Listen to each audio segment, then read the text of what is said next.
What's up guys, this is Galactic Bricks and this is the 5th update for building Kessel and Lego.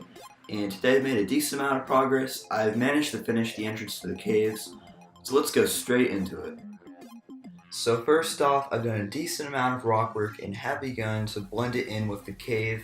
And while at first it just looks like the rest of the sections I've made so far, this one is pretty different actually. It has two sides colliding into each other, which was a bit of a challenge.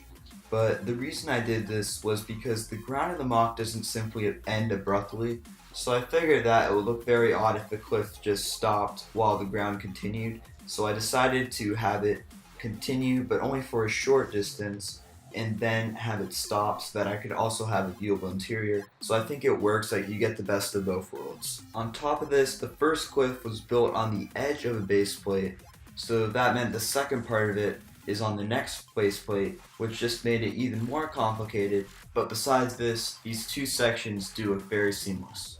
Moving on to the next base plate, I've completed the back section of the entrance to the cave, and I've also added some more details such as the pipes, the beginning of the path, and also a ramp that leads you to the door. Speaking of the door, it's changed quite drastically from the prototype I originally had.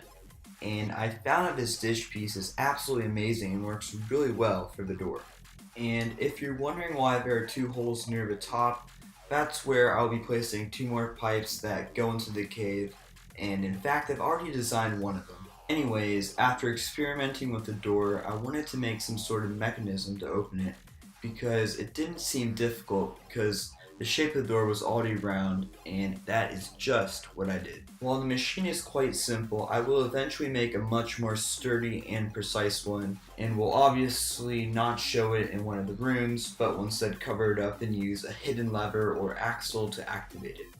So that is going to cover all of the progress for this week, and it was an okay amount, but it definitely doesn't look like the amount of time I spent on it, just because it was more complicated and it took a lot of time and just working on it and experimenting. But hopefully that'll change for next week because I'll be working on the interior behind what I've just made, and I think that's going to be something new and refreshing and different. And the reason why I'm building the interior as I build up the cliffs is because while working on the back rooms where I was doing different scenes from Solo, I just found it really difficult to build into the room that I'd already built, so I want to do it as I build the cliffs so that it'll just be a lot more easier.